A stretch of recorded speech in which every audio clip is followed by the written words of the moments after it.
mode. Hello, everybody. Good afternoon on the East Coast and good morning on the West Coast.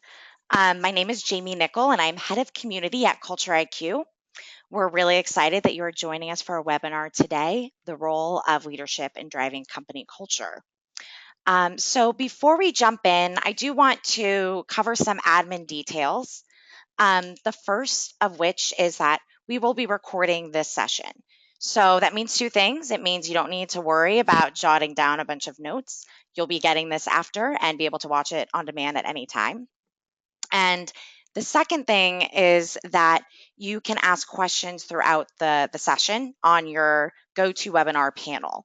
So feel free to submit a question as they come up, and we will be designating some time at the very end to answer and get to your questions. All right. So with that, we are going to jump into the topic today, which is the role of leadership in driving company culture.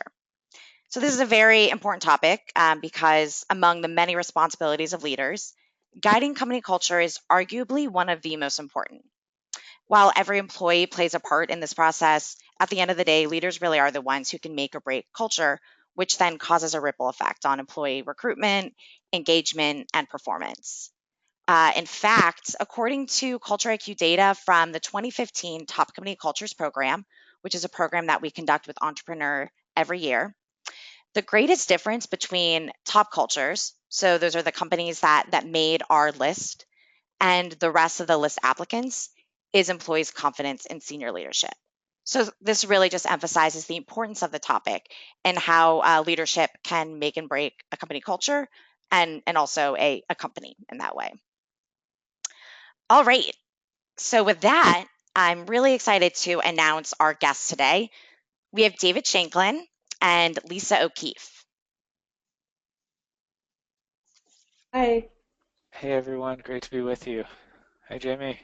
Hi. So I'm going to tell you a little bit about them and then we're going to jump right in. David Shanklin is the head of culture strategy at CultureIQ, where he specializes in helping executives build high performance, purpose driven cultures.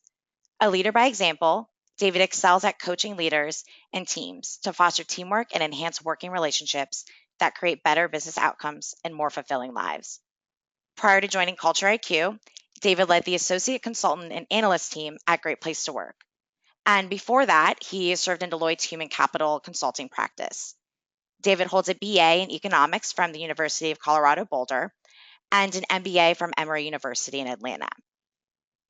David also recently completed his executive coaching certification at Columbia University in New York, which is really exciting. Congratulations, David. I heard that the certificate just came in the mail yesterday. And he's also certified in the Hogan assessment. So we're really happy to have David talk about this topic that is clearly very near and dear to his heart. And Lisa. So Lisa joins us from Pritzker Venture Capital, where she started in 2016. She works with portfolio companies to help them win by building and retaining great teams. With extensive experience working at technology companies, Lisa especially enjoys working with engineering teams. So I'm really excited to have her bring that perspective into the mix. Now, before coming to BVC, Lisa was Vice President of Talent and Culture at Signal, where she made the first 100 hires and helped build a culture that supported innovation, collaboration, and team retention. During her tenure at Signal, the company received extensive recognition, including Chicago Innovation Award, eTail's Rising Star Award, Red Herring Innovation Award, EY Entrepreneur of the Year Awards, and numerous Moxie Awards. So prior to Signal, Lisa focused her career in talent acquisition and product and research. All right, so with that, we're going to jump into the topic itself. So this is our agenda. We're going to start by connecting culture and leadership so that we're all on the same page with how they relate. Then we're going to talk about how leadership can drive culture change, which is a topic that a lot of people are talking about and thinking about these days. And then we're going to explore encouraging leadership buy-in. And finally, leadership styles and traits that encourage a healthy company culture. Awesome. So, Sounds great, Jamie. to begin, David, I'd like to ask you this question. Where and how does leadership fit into the culture conversation?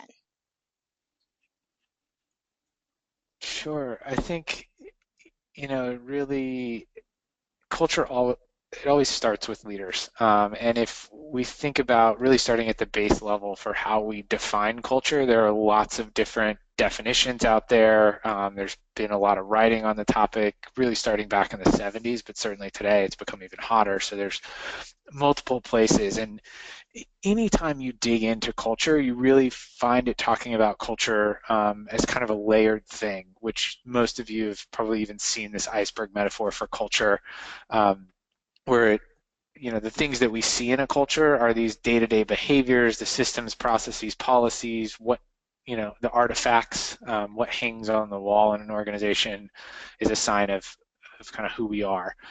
The second layer, or the what we say, is really about aspirations and values. Who are we when we're at our best? Who do we aspire to be? And in really strong cultures, these two things are very tightly aligned. And then finally, the third part of culture are these underlying assumptions, the things that we just know and believe to be true, but we don't ever talk about. And if anyone were to ever question one of these, we'd actually look at them like they had two heads. And it can be any number of things in an organization. In a client services organization, a lot of times it's the client comes first, always. And that's just this underlying assumption that we all know and believe. So how leadership plays a role in this is that their behaviors really set the tone for what's acceptable. And so their alignment to the aspirational values and their behavior aligning to those aspirational values becomes really, really critical, and that core foundation of a culture. And of course, if you're in a startup, you know that all starts with the founder, and they have this really unique role and seat in developing that foundation of the culture for how it's gonna grow and flourish as the business grows, and then even as the founder moves on. Great. Yeah. So it seems that the key theme here is alignment um, between these elements and then also the way leaders act and what we're hoping to see.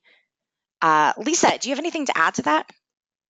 Certainly, Jamie. I very much agree with David. And when you think about being part of a startup, the moment you found a company, culture comes into the conversation. And when you are just at those early stages, you'll find that culture really comes about in one of two ways. Either you're going to be conscious about it with intent or thought, or by contrast, and this does happen, sometimes you just say, I'm going to let it come together and I'm going to live with what happens. I happen to be a strong advocate for really thoughtfully articulating and building a culture, so I would love to be able to focus on that. And it's really tacking on to what David discussed earlier. In the early stages, it's focusing on how do you build the core team and how do you really take what you and they value from those first employees and articulate the culture to the first hires is really crucial. As you evolve as a company, as you move from startup phase to high growth and beyond, leaders really do have a responsibility to help define, to help teach, live, measure, and reward the culture. And it's really displayed in different ways throughout the life of a company. And I think we'll be able to talk about that more as we go through our discussion today. Yeah, absolutely. Especially in the next section, I think we'll get to some of that later stage discussion. So given that leadership is so core to culture, it's really embedded in every stage and every level of culture, as we see in this diagram. What would you say leadership's primary role is when it comes to culture? If you were talking to a leader, what is one thing you would tell them in summarizing this? I, Lisa, I love this notion of the intentionality behind culture, and leaders own this, whether they believe it or not. And exactly like you were saying, you have a culture, whether you think you have one or not. And so, to me, that's the primary role: is to think about how do we need to behave and how do we need to show up for our customers and then for ourselves to be the organization that we aspire to be. And so I think taking that ownership and that intentionality um, towards the topic of culture is the number one thing leaders can do. Great. And just adding on to that, David, the more leaders can share what a company is valuing in its culture, the easier it's going to be for the culture to become a reality and not just these random words that are uttered without meaning or weird plaques on a wall. And then when you move on as a leader and as a leadership team and employees to really teaching, um, it tends to happen more informally and organically. And that's when you're able to use techniques like storytelling to really back up your values. Um, when you think also about the leadership's role at this point, it's also, sorry, I just need to take a drink of water. David, can you take it for me? Excuse me. Yeah, Sorry. what you're saying about the storytelling notion is it's so important. And I mean, culture as a study in organizations originated out of anthropology, so it's not a far stretch or to see why that's so important. And the definition that pops to mind, actually, I saw recently about culture is culture are the lessons learned by our organization that leaders deem important enough to pass on to future generations. Uh, Exactly. and that is the storytelling. Um, you think about the stories that get shared in an organization and what gets recognized and rewarded and repeated. It very much comes back to that. Oh, thank you so much for having my back just there. I don't know what happened. Um, with storytelling, just a quick aside, something we did at Signal that was really valuable, not just for the team who was there, but for new hires and for people who had left, is we created an oral history archive of our values and our culture and how it had evolved. And being able to contribute to that as an employee and as a member of the leadership team or a board member is extremely impactful. And it resonates far beyond your experience there. When you also think about another primary role of leadership when it comes to culture, though, it's not just being the keeper of that culture, it's that leaders need to be really aware when the culture is going awry or not exactly what everyone says it is, and ensuring that they bring their teams into discussions to find out their perceptions of what's happening and why, and knowing that they're not alone in needing to change or fix an ailing culture, but that they really have the power to, excuse me, support people in changes necessary that'll get them back on track or even make it better. Sorry. No, that's so good. Thank you for sharing that example at Signal. Another thing that it reminded me of with the storytelling, and then also kind of creating a dialogue after the storytelling, and that's part of the storytelling, is we did a feature on Common Bond, which is a company in New York, on their culture. And they, the the CEO, I think it's every Friday, sits down and has a kind of an AMA session. They take, designate a time of every week for employees to ask anything of the CEO, and he sits there and he answers them. So it also helps employees be part of that story, which I think can be really powerful. Um, so, actually, I would like to dive into this, the sharing the culture and sharing what their expectations are, other than meetings. Are there any other recommendations you guys have for what you've seen work well and how leaders can share these values and articulate them in a way that really makes sense to employees and how they can apply it to their work? You want to start, David? Uh, sure. I think, they are something that need to show up every day. As some of the newest components of values or how companies are doing this. I watched some of the David Rock Leadership Conference last week. If you're familiar with David Rock, he has the Neuro Leadership Institute. So it's all about tying what we know, the latest in neuroscience research, and what we know about how our brains operate to the world of organizations, and specifically leadership, and of course culture. And here he used the example of Microsoft actually, and what they've done is they've rolled back and they've gotten rid of all of their giant competency models and all of those things that were just incredibly complex and daunting, and they've boiled everything down to three values. And for them, it was really about creating simplicity and then also stickiness. So the values are each of them, forgive me, I can't remember each of the three of them off the top of my head, but they're each two words. and they're very sticky, so they're very repeatable.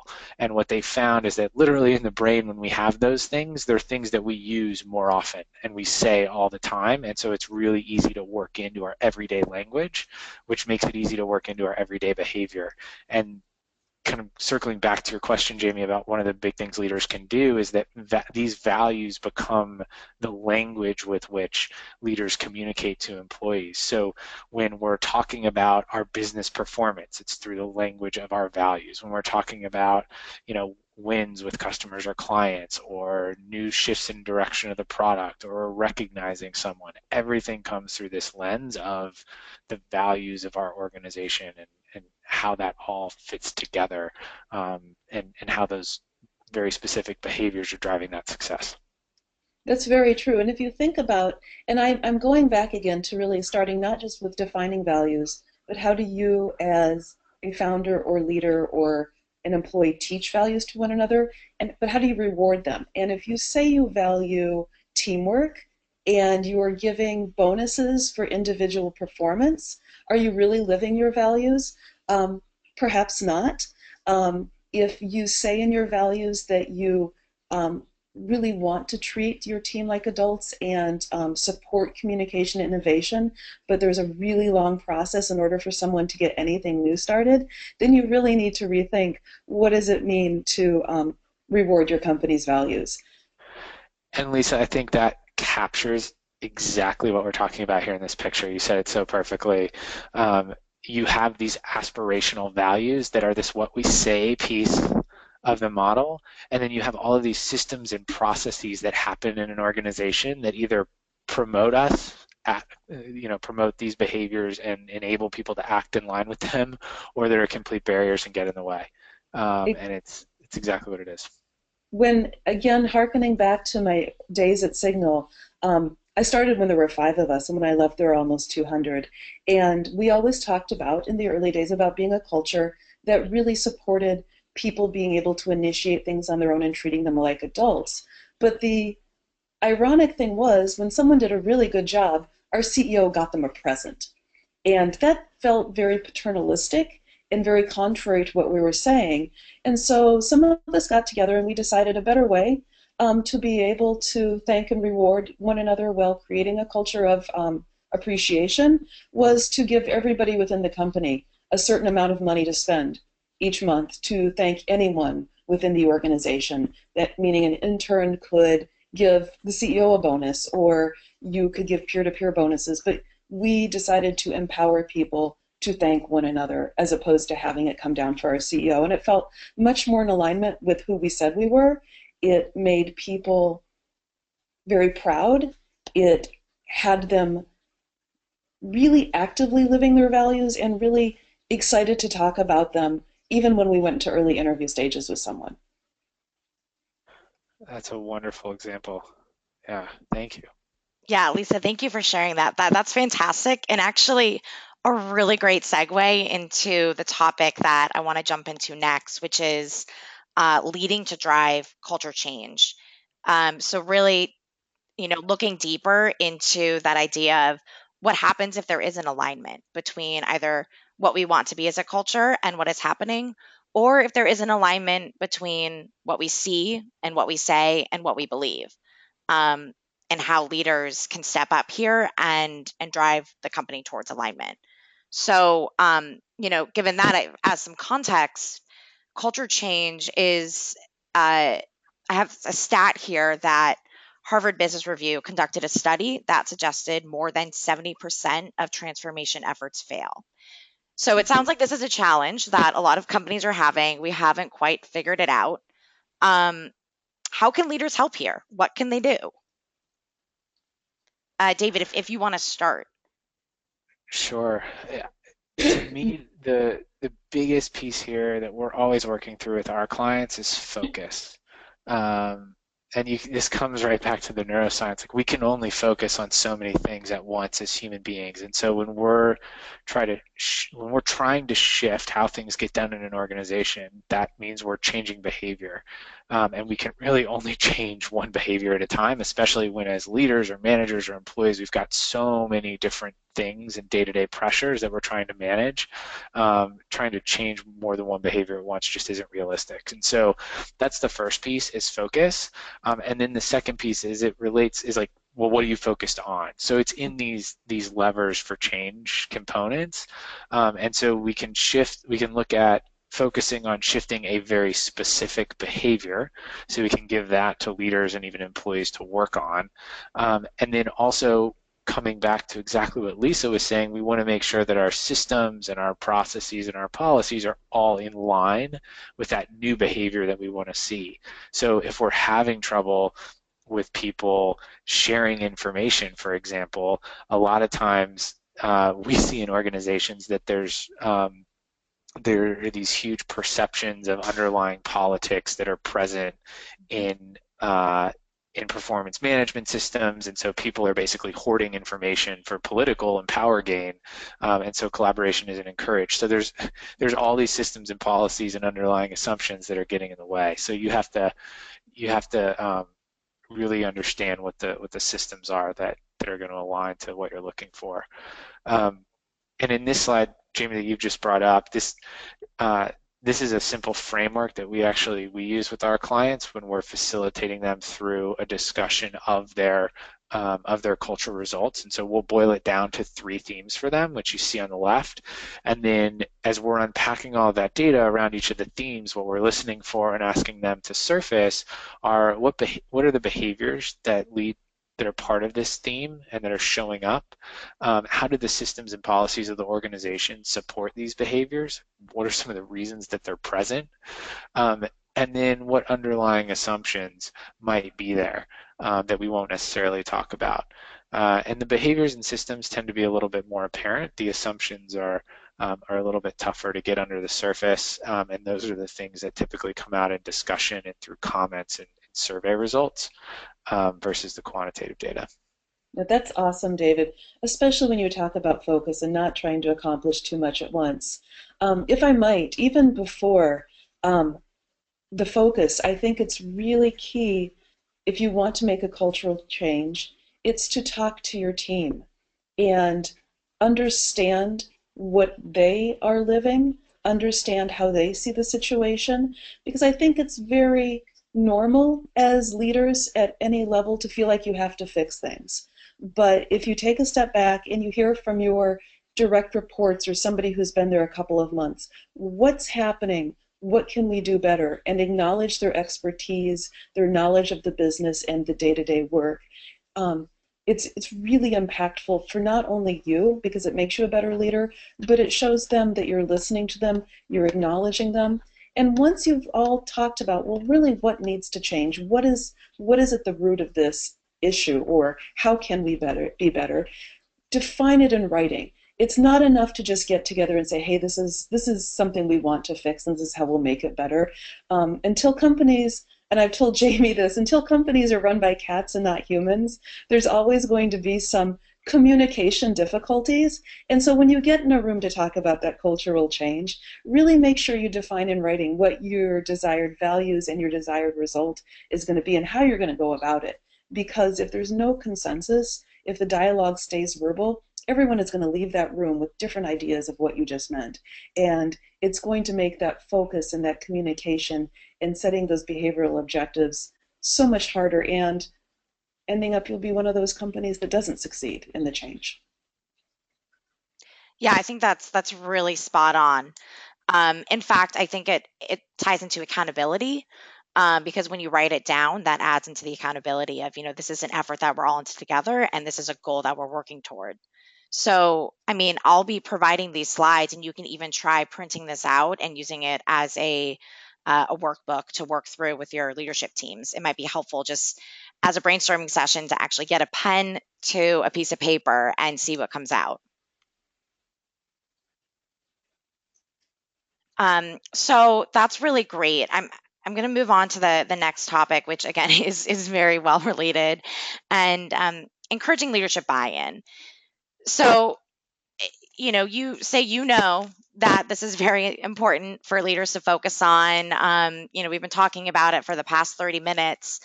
What if they're just not quite on board? And what if there's a gap here? How do you have any advice for how you can get leadership buy-in for this process, for driving culture change, or just in being intentional about your company culture, as Lisa so eloquently said at the very beginning? Yeah, buying can be challenging if this isn't something that particularly a CEO is naturally geared towards. Obviously, best case scenario, we're able to paint some sort of business case for the CEO and show why this is impactful. There's lots of research out there around why culture matters and how it impacts and why it's great for the business, not just the people that work there. Um, so to the extent you can do that internally, it's great. One of the potential options for that is to start in small pockets. So find a leader that is really behind this and can has the scope of control and kind of that authority over that team or that group or that division, and can really make this work. And then do whatever you can to quantify the impact, not just by showing behavior change and positive behavior change, but also if you can do that financially, that obviously speaks volumes for a financially minded CEO that you're looking to convince. And then the other piece is just sometimes, with the CEO, this isn't the most this isn't the most positive way to look at it, but if CEOs can just step back and kind of say, okay, I'm willing to let go, even if they're not incredibly active, as long as they're not detracting from the situation, you can still have a lot of success. So, starting small and again creating that focus is a great place to just begin with those quick wins. That's I love again that you focused on focus, David, and that you've taken a very realistic, practical approach to this. I think that's so important when you're trying to lead and build an organization every day. When I think about really getting teams and leaders to buy in to what is happening in a culture, I think about the importance of servant leadership. And when you think about servant leadership, the basic belief is that we as leaders are here to serve our organizations and that we are really treating our teams as customers. How do we better serve them? How do we empower them? If we in our leadership roles are able to really leave a legacy that extends beyond our tenure at our company, if we're able to help our teams grow and succeed, it's going to, by just action, beget that better buy-in or service amongst your team. And if your organization sees you as a founder or leader, even unloading a dishwasher, it's going to give them buy-in as to why they should be collaborative and why they should do the little things around the office. It's going to show them why they should go above and beyond for your customers. It's going to show them that you have empathy for your work. And I don't know any better way to get people to buy into the mission of something than if you show that you understand their work, the needs of the company, and you want to set them up for success. And it's not doesn't come naturally to everyone. It's something I very much tried to practice with my team and my organization because I certainly couldn't expect them to go out of their way for a client if I wasn't willing to do the things that nobody else wanted to around the office every day. So that's how I think getting buy-in. Um, it's a tip. And Lisa, as you're saying that, what sparks for me is something it was a single word that you said earlier, which is just listen. Yeah, To me, that's the most like if you're looking for one behavior that a leader can exhibit that will help move the needle, in my mind, it's truly listening. yeah. Um, yeah. It's great words for this day. Yeah, that was really great. Thank you. Listen is one of my favorite life theme words, and I think at Culture IQ, it's something that we really focus on. Um, so, David and Lisa, you actually both talked about this a little bit. You dove into what specific traits leaders might want to look into developing uh, to contribute and build a high performance culture. But I'm wondering if we can dive into this a little bit more and think about, as a leader, what should I focus on? What behaviors should I exhibit? What traits and what styles are more effective in driving a high performance culture? So, David, if you want to take it away by starting with this theory X and theory Y slide.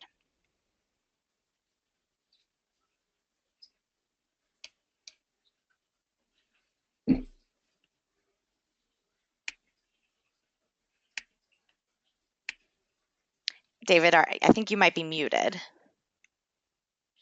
Sorry about that, Jamie. Thank you.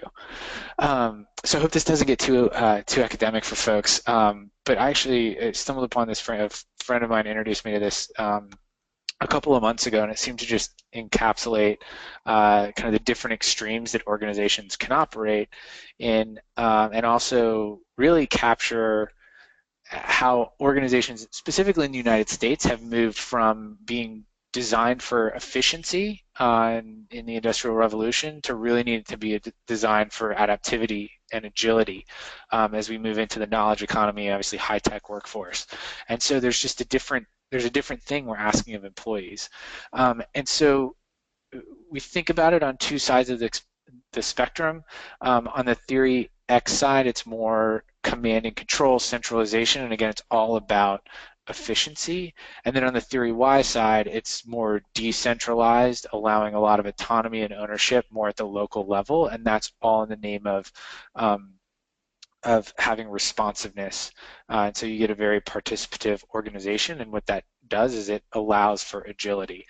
And it essentially requires that you trust employees to do the right thing. And it all boils back to these values that we started our conversation with, of if we have an organization that's really strongly aligned with values, we know that employees are going to do the right thing. So when they're making decisions, they're making them for the good of the organization.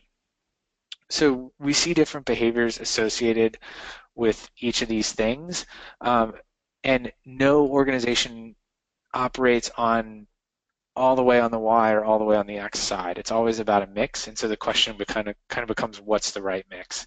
And so some of that's specific for your organization, and then there's also some research in the topic. So if you flip to the next slide, Jamie, actually saw Richard Boyatzis speak a couple weeks ago, and this is me making my own connection, but it tied to this theory X, theory Y approach, really.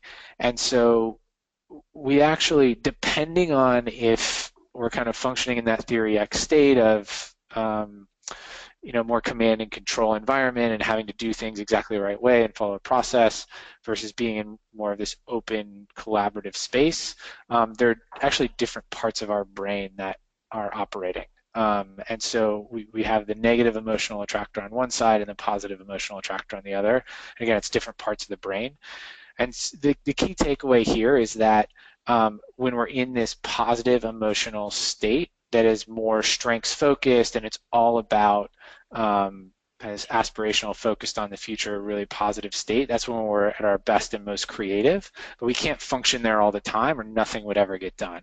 And so in Boyatzis' research, he cites like a 3-to-1 mix, if you're really looking to put a number on it, as the right mix of behaviors, because a little bit of stress in the system is actually a really good thing, because it makes us get things done. And so we're looking to find that balance. And I actually find in a lot of organizations it's probably 3-to-1 the wrong way, and perhaps even more so. This is one of the great things about working with David Shanklin. He always brings the neuroscience into it from his coaching practice, which is really fantastic perspective. Lisa, do you have any thoughts on this topic? So, of course, I have thoughts, but David was just so amazing. I'm daunted to follow him. When I when I think about specific leadership traits or styles that really lend themselves, I've touched on some. Listening, empathy, transparency is important, communicating. But one that we really haven't talked much about yet is reminding leaders that they alone cannot change or fix a culture or make it perform at its highest. It's really incumbent on everyone in the organization, not just owners and managers, to take responsibility for the culture that they have and to make it what they want. And so really empowering leaders to let go a little, to not have to be the ones that fix everything or get the accolades, and helping them to see that the most effective organizations and the most solid cultures are where everyone is really coming close to living the culture and participating in it and executing on ideas, um, and also are able to acknowledge as a group that they're falling short, that they can move towards better, more high performing groups and really actively supporting others. But it's hard when you're leading and you're growing a company to be able to take that step back and let others do the work that you either don't have the time to devote to, or it might not be your expertise. But I think that's a very great sign of a leader, is somebody who's able to do that. Yeah, and that letting go is so hard because you also have to be willing to accept mistakes and not punish people for it. They have to Yep. see that it's okay. Um, and actually, an example from Kimpton Hotels jumps to mind for me for this. I saw one of their heads of people speak a while back at a conference, and he was telling a story about how there was a huge power outage in a city where they had multiple hotels, and it only impacted about half their hotels in the city. So what their employees did was they managed to rebook all of the guests at their hotels that were affected, um, at other properties around the city that weren't impacted. And uh, and employees really felt like there's no really limits at Kempton on employees. At least there weren't at the time, because they really believed in the empowerment of their employees at the front line. So employees moved immediately and they rebooked everybody. Guests were exceedingly happy. Kempton even took the extra step. The employees decided, we're going to comp all of these rooms because we've inconvenienced the guests to have to move. Well, truth be told, corporate wasn't very happy with the decision to comp the rooms, because they felt like, hey, we did everything to still give people a place to stay despite something that was completely out of everyone's control. So it would have been okay to charge them whatever rate we'd already done. But instead of telling employees they shouldn't have done that, they actually decided to celebrate it instead. And it stands out for me as this like almost shining moment of, we didn't feel the best about that, but you know what? They lived the value of taking ownership of the situation and really doing what they thought was right for the guest. And we can't have people second guessing themselves. And I just thought it was such an excellent example of how leadership was like, you know what? It's okay. That's really cool. Thank you for sharing that. Yeah. Yeah, that's really great. And to kind of do a shameless plug for another piece of content we've done, we did a great webinar about innovation a few months ago, and we dove into that philosophy of how you respond to mistakes and how that's really important to drive innovation. And so you can check that on our website. I would recommend it if you're interested in hearing about some more examples. So we're almost at the end of the formal content, and going to jump into the Q&A in a little bit here. But before we do that, I'm just wondering, for both Lisa and David, do you have any additional takeaways on this topic that you want to share with the audience? Anything that we didn't get to?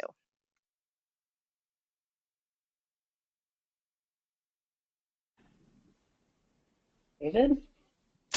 Uh, I'm trying to. There's so much, Lisa, that you said that stood out to me. I'm just looking back at like the couple of things that really stood out. I think, the intentionality piece really jumped out at me, that you talked about, and then writing it down, because it's so simple, but when we're talking about culture, or um, having a discussion about it, it can be so abstract. And Yeah.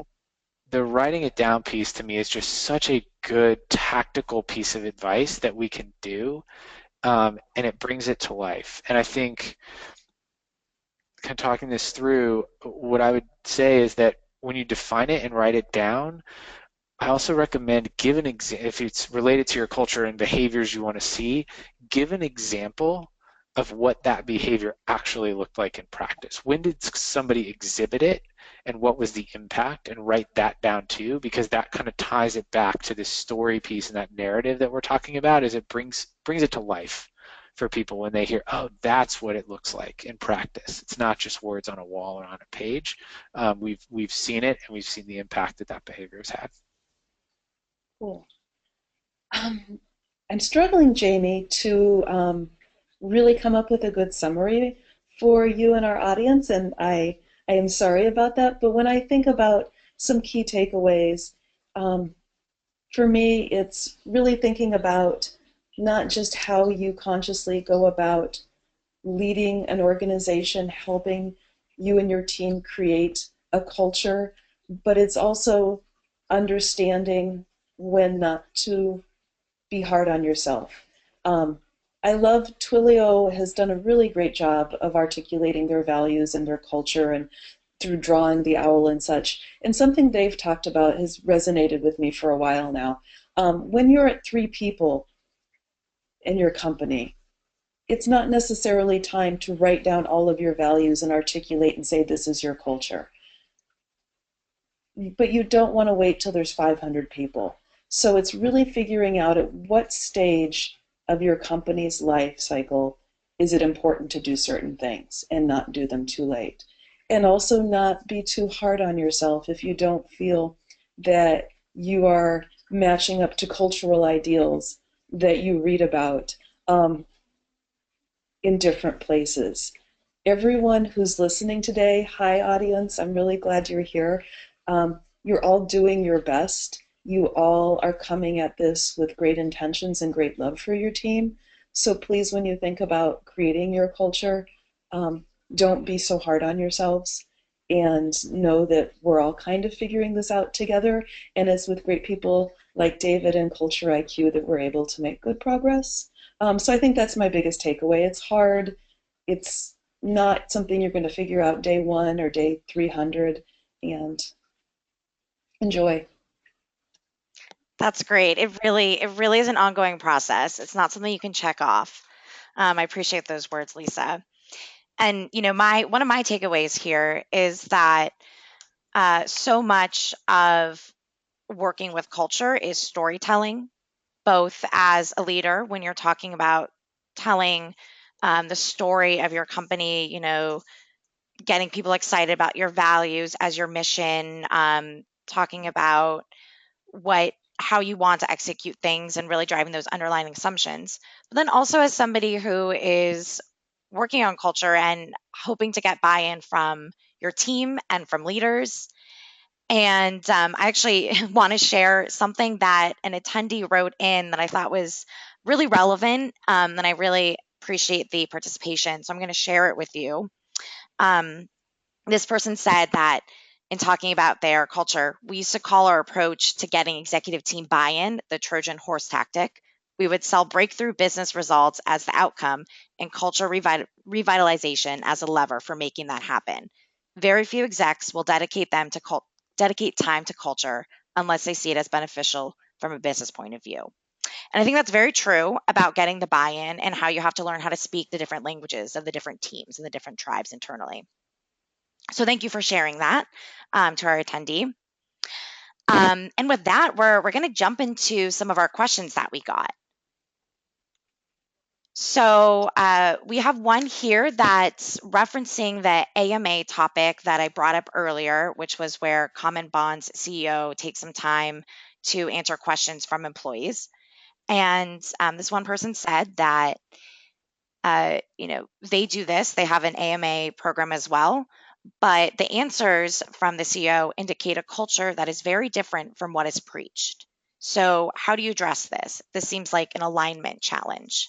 So, David or Lisa, do any of you guys have some words? So my favorite example of this is from Google, and it's a little extreme, and it might not work right away, but uh, they've had these organization-wide um, meetings since their inception, and I'm pretty sure they still do them even weekly with I don't know if it's their president or founders now, but I mean it's leadership, and they present to the whole organization. They have the Ask Me Anything, and everyone in the audience has a panel, or two paddles. One's green and one's red, and if they think an answer is BS, they hold up the red paddle. Um, and the CEO has to try again. So um, you can read about it in their book if you want, but it's to me it's pretty compelling. It also, there's high levels of trust from the employees if they think that they're safe to hold up that paddle. Is a place to start. You might find somebody that feels safe holding up that paddle and kind of plant them in the audience to be able to do it the first time and see what happens. Um, you might even want to plan a question with your CEO and then plan a response if you can really get intentional about it to help people feel safe with that. But that is one example of how a company gets around some of that.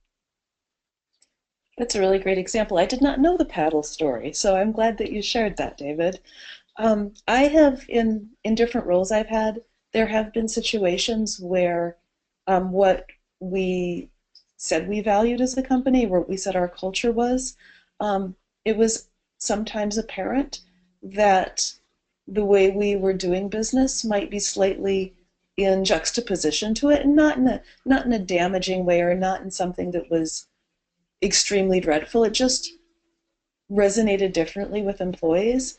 I think it's important to, again, as David said, make sure people feel safe and that they can share that information. But it's also for those of you who are working directly with founders or you are a founder, being able to have someone who you can go to or someone who will go to you and say, hey, I know you say we are an engineering driven culture, but I've noticed lately that in sales settings, we've been able to really dictate, um, the client dictates what we're going to be doing as a team. And that jars with our engineering team in terms of what they think our culture is and what we value.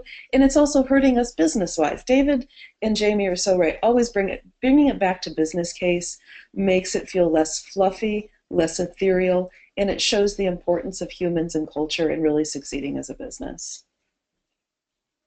The the last piece I'd add to that, just to jump back in, is does the CEO even know that people feel that way? Exactly. It's sometimes you get in the monkey house when you are traveling or when you are just so into your work, you might not be aware that things stink a little. So the monkey house is Tim Gunn on Project Runway always talks about someone's design. He's like, you've been in the monkey house. You don't even know that it smells right now. And so I would always try to use the monkey house analogy with my own work and still do. And I think there are times where you get in the monkey house and you don't know that you're working in a way that conflicts with your values or what you say your culture is, and you need someone to help you out. I'm going to use that monkey house thought to make me smile in, in challenges where that perspective is needed. Thank you. So, as a follow up to that, what happens if the CEO does know that this is how employees feel? They are aware of this feedback, but they don't seem to be willing to address it, or they aren't behaving in such a way that seems that they're willing to address it. Part of this kind of hits on what Lisa was saying earlier is don't be too hard on yourself. I mean, there's only so much we can do. Leaders will, we can only do so much, and I don't mean to have a defeatist attitude about it. But uh, there's only so much you can push, um, and you can try to present some different options. Working with the leader, I mean, to me, coaching is always a great lever. I know I'm biased, but again, the leader has to be open to that. Um, and then kind of circling back to the business piece, you probably have to be able to show at some point or in some way um, that the behavior ties to the business somehow. That's where we find a lot of power in surveying and getting the full employee sentiment because the survey results tend to speak for themselves and it makes things more real. A lot of times, if you're just sharing anecdotal feedback, it's not as powerful. But we find that putting that number or that metric around culture uh, is another way to tell that story that often uh, shifts the way leaders will react to it because all of a sudden culture is in their language, the language of numbers. That's awesome. David, I don't even know if I have anything to add to that. That was exceedingly well put, and I hope that everyone listening will find it as useful as I did. It sounds like the person who requested that question is satisfied as well. Thank you, David, for that. Um, so any other questions? Do the two of you have a question for each other? We have a little bit more time here. Hmm. I have a question for the audience. Jamie, is it inappropriate for me to have a question to the audience? Let's give it a shot. I love this. Let's shake it up a bit. I like this. In the spirit Talking of I about giving innovation everyone and a doing voice. things differently. Oh Yeah, my God. So, I have loved and thank you, David and Jamie, for allowing me to take part in this with you. I want to make sure, though, that as we get ready to leave everyone, that they feel that we met their needs. And so I'm wondering what the one thing is that somebody wanted to get out of today that they haven't yet. What is that thing, and how can we answer it? Great. We'll give it some time here.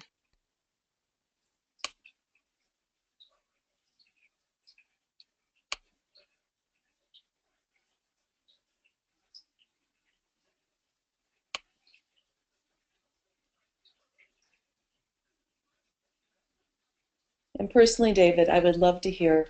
Neuroscience is very fascinating to me, but I've not applied it as much in work. So at some point, I would love to hear more about your coaching and how you meld the two. I think it's really cool. sure. Happy to talk about that. Great. And if others are interested on it as well, I am a big fan of David Rock's. You can look him up. He has the Neuro Leadership Institute, and they really specialize in this work. So that's a great place to start. And he does a really nice job of putting it in a business context um, for anyone else looking for resources. And how do you spell his last name for those who might not know? Rock, just like a Oh, stone, Rock. Yep, David Rock. cool. Yep. He is Australian, I believe, but I think, is now based out of the US. Yeah. Cool. All right. So there's a question about, we did talk about some examples of programs. AMA was one that came up. I know, Lisa, you shared some examples about recognition at Signal. Are there any other programs or policies that come to mind that have been effective in helping to change, in that slide that David showed earlier, uh, pull those levers for change to drive culture change in the direction where you want it to go? David, if I might take this one, I think I have a Please. relevant example. Um, as we grew at Signal, as we grew from 30 people to 100 people, it gets harder and harder to maintain a culture, to evolve a culture alone or with a small team. And so when we hit about 50 people, we formed what is called, we decided so innovatively called the Culture Club. And people applied to be part of a group that would work together once a month to think about ways we could communicate better, act on our values, or change something that wasn't working. People had to apply. They had to know it wasn't a party program, party planning committee.